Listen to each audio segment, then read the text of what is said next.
I love that song, and I love that it's going to be stuck in my head for the rest of the day. Thank you so much. As I said, I'm Reverend Maggie Alderman, and it is my joy and privilege to be here and serve this community as associate minister. And I am glad to be back today. I had a week off last week, and I am really enjoying the opportunity to really just soak up some human energy. So yay, I'm happy to see you guys. And I'm happy to see each of you that you're seeing me online. So we continue this week with our book study and with our summer series using the book White Fragility, Why It Is So Hard for White People to Talk About Racism. And I chose today's talk title to be Closing the Gap, because while we've been moving through the previous chapters, we have been, I would say, inundated. I have felt inundated with the depth and breadth of systemic racism and how that has infiltrated and become an actual part of the infrastructure of our country. I have felt saturated and flooded with feelings of shock, of remorse, of shame, of guilt, because I didn't know so much. And the author, Robin DiAngelo, has done a phenomenal job of taking the hand of white people and guiding us through the eye-opening experience of what is actually going on and where we participate at a conscious and an unconscious level in the perpetuation of racism.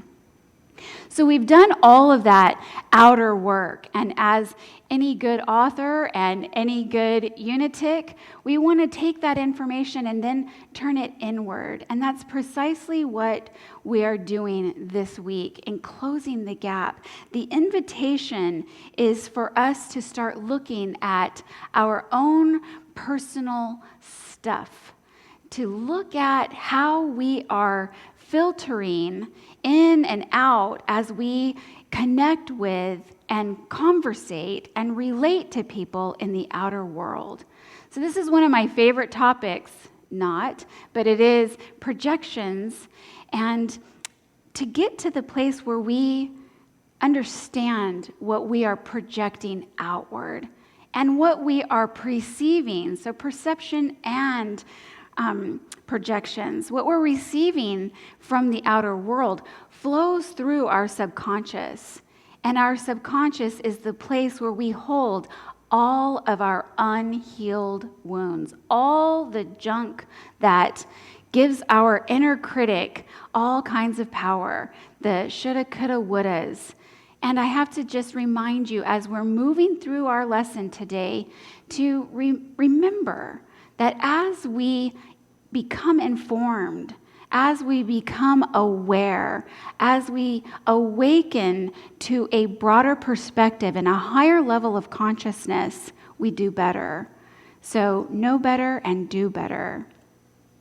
In our subconscious, we've got all of those unhealed wounds, all of those circumstances that have been met with maybe regret, or maybe there is some shame. I know I've experienced that myself over the last few weeks, where I just did not know some of the goings on behind the scenes, or things that were put in place before I was born and have just been a part of how things have always been. And Robin DiAngelo gives us a lot of information about this, and some of it is a little bit hard to digest. It's definitely hard to hear and read. So I found Carl Jung shared this quote and wisdom. He says that the most dangerous psychological mistake is the projection of the shadow onto others. This is the root of almost all conflicts. And why would that might be? Why would it be that my stuff, my junk, my wounds, my regrets could color how I connect with you, how I'm able to receive information from you, how I deliver my information? And that is because all of our unhealed, unexamined, unintegrated, and unforgiven circumstances, experiences, all lead us into a place where we feel like we need to justify ourselves. Have you ever been in an argument with somebody who throws something up at you? You know full well that it's not yours, that it's not your energy, your experience, your junk, but it's now on you, and now you have to defend yourself against it. So you're now fighting a ghost. You're fighting against something that has absolutely nothing to do with you, but you're wearing it, and you want to get it off of you. So the attempt is to deflect it back to the person who's put it on you. And the person who has put it on you is trying to make you see their experience, their hurt, the reasons for why they continue to operate in the world in communication with you and everyone around them the way that they do. So it influences heavily how we receive and deliver information. And this is particularly important around topics that are as sensitive as racism, because it is a really hard conversation to have. And in fact, it's the purpose for having this book, White Fragility. We have gotten a lot of different definitions of white fragility as we've moved through this book. We've gotten more complicated, I would say. And when we get into chapter 6 and 7, the author is sharing with us that white fragility is an emotional reaction to simply talking about race. So just breathe that in for a second. Think about a time when you witnessed a racial conversation, when you were feeling tension around a racial experience, or maybe you just happened upon a conversation that was already going on without you, and you've stumbled upon it, and it's about race. I feel a sense of anxiety bubble up about me. And I know that I'm not alone as a white woman, a white person in the world, in experiencing those feelings, because it's been almost taboo. We don't talk about race. We don't see color. I'm colorblind, which is essentially communicating to people of color that we absolutely do not see you. And that's simply not the truth. But when I look at what's unexamined within me and it catches me off guard, that's where a reaction to an uncomfortable conversation, like talking about racism, starts to produce feelings, emotional feelings. I might cry. I might get angry. I might have to give it to you up one side and down the other so that you know how I feel. And you know why I feel the way I feel, because I have now projected out onto you my feelings based on my experiences that have been unhealed, and I want to justify my actions. Breathe. We all do this. We all do it in big ways and in very small ways all the time, because in our subconscious is every memory of everything we've ever done, experienced, said, been said to.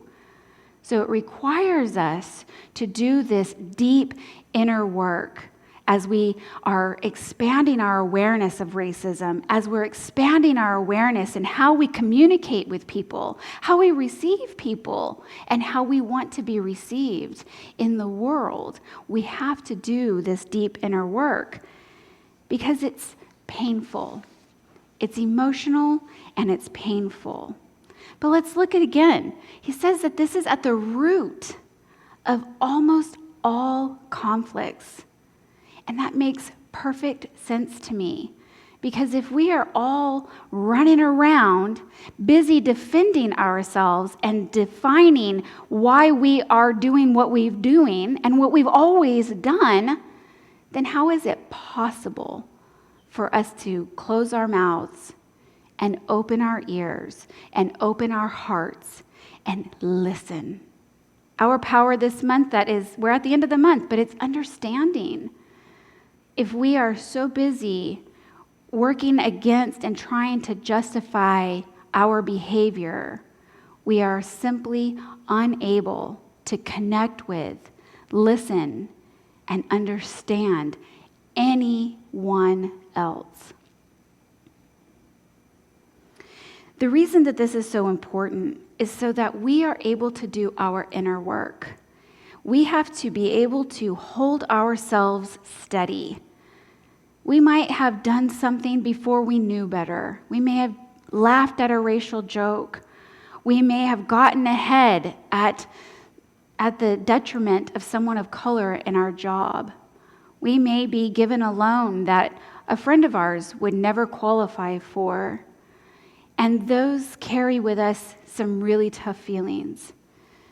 So we have to reconcile personally how we feel. We have to do the business of self-forgiveness. We have to do the business of self-acceptance and self-realization. And when we get good and solid here, and I'm not going to be pushed off center because I know my truth, then I can start to expand that a little bit. Then I can start to listen deeply, to go into a conscious conversation with the spirit of divine understanding at the root of my initiation. And I can listen, and I can hold that space, and I can show up, and I can broaden my perspective.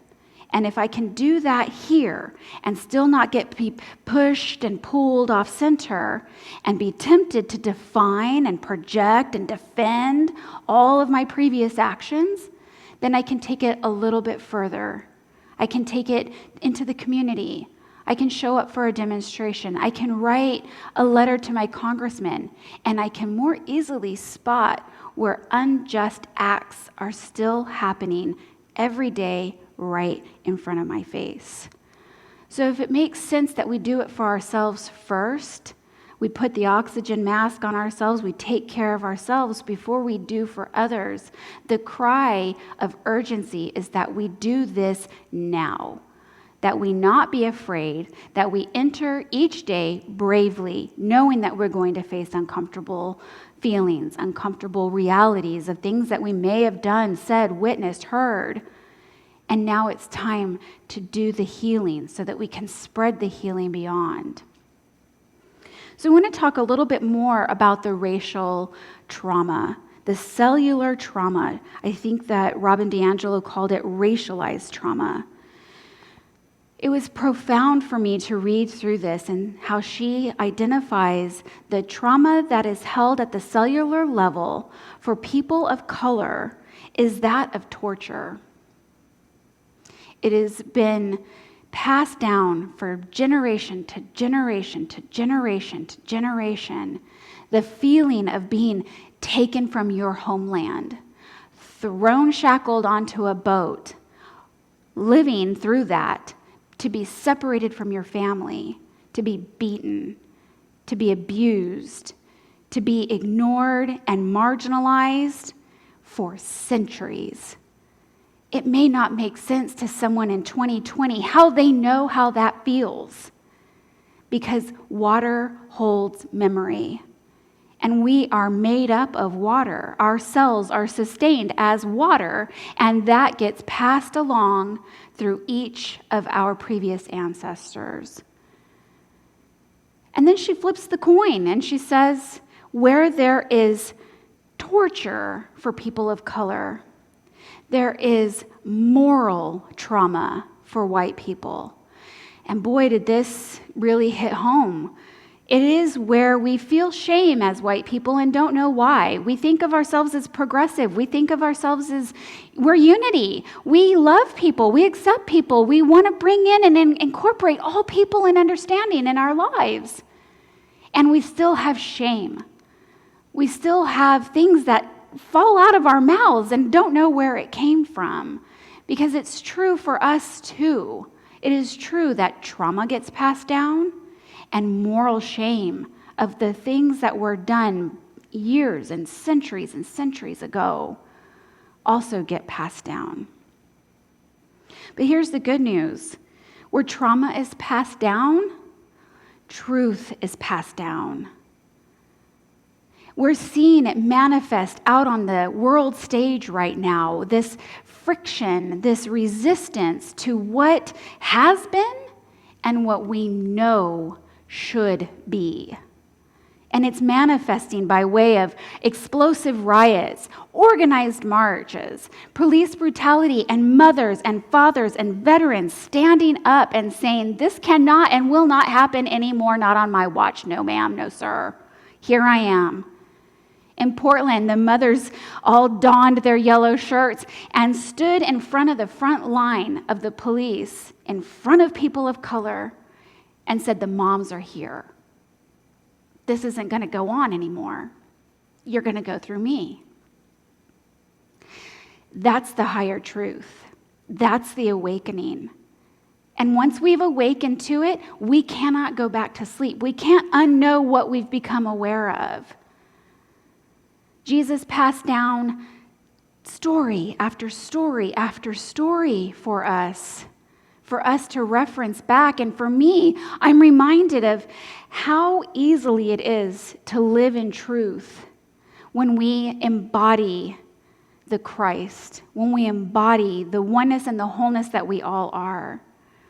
In John 5, verse 1 through 15, we read the story of the man sitting at the pool of Bethesda. Coming inside the gates of Jerusalem, there's a pool. And all around it, layer after layer after layer, are people who are mangled, who are diseased, who are crippled, and facing some sort of disability. And why are they gathered around this pool? Because the angel would come down and flap its mighty wings and stir the waters of this pool. And it was said that the first person to get in that water would be healed of any ailment that they were living with. They were blind, they could see. They were deaf, they could hear. They were crippled, they could walk. And Jesus sees this man, and he sees he's been here a long time. We don't have the details about how he knows it, but he knows it. And he comes up to him and he says, don't you want to be healed? And the man starts in on his excuses. My Lord, he says, I have no one to put me in the water. I work and I try and I get there after the waters have been stirred and someone steps down into the pool in front of me. And Jesus, I picture him kind of being like, have I taught you all nothing? But he simply says, take up your mat and walk. Take up your mat and walk. In that connection, in that instant, in alignment with the truth and the Christ, the man takes up his mat and walks. So it reminds me of myself.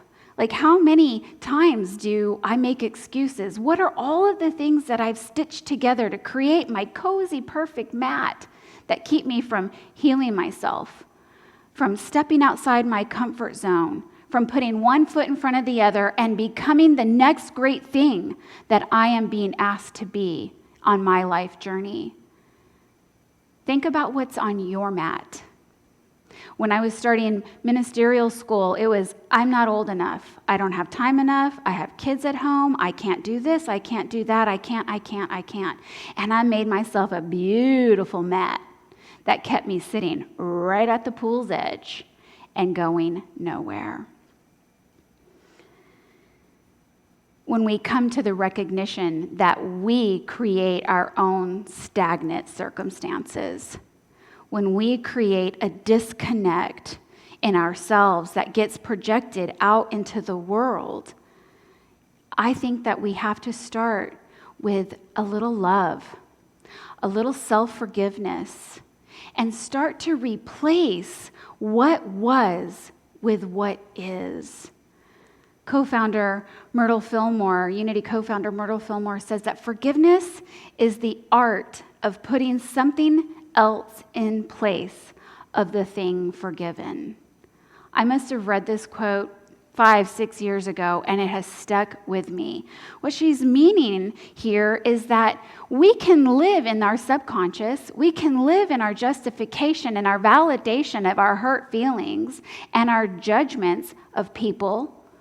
We can justify not speaking to a person of color if we're living in our wounds. And a person of color can justify themselves in not liking white people if they're living in their wounds. And those wounds come by way of circumstances in the past. So if we can take measurable steps to demonstrate and show up differently, we start to develop a new point of reference. Not all white people are bad. Not all black people are bad. Not all white people are snobbish and ignorant and ignore the reality of my life as a black person. Because this white person put on her yellow shirt and put her white body in front of mine at a peaceful protest. And now that becomes the new memory. That becomes the action of forgiveness. And there is a lot of action that's happening. There is a lot going on. People are writing songs and writing books and going on marches and writing to their congressmen. There's people praying and holding prayer vigils. And what I know to be true is that it's happening right now because this is the time that it was meant to happen. We have been accumulating momentum for 40 years. And now it is time to push this through. Give birth to this new life, this new way of being, of equality, of justice, of equal treatment and awakening, closing the gap, and operating from the place of oneness that we all know that we are. Nelson Mandela said, it always seems impossible until it is done. So as I wrap up my talk with you all today, I want to give you this courage, this inspiration, that we are not in this alone, that 40 years of people preceding us to this day have been doing the work. I know it's uncomfortable. I know we don't like to sit with ourselves, to work on things that hurt, to look at why we've operated the way we always have done. But I know that it is for the benefit of humanity at large, for us to do that inner work, to take it one breath, one prayer at a time. If you're reading along in the book, read one page at a time. And together, though it feels like it may be absolutely impossible, we will heal this, and we will be part of the birthing of a new world. And I'm really excited about that possibility, that reality that's happening every day. Step out on the water, release your faith. Every step is stronger. Step out on the water.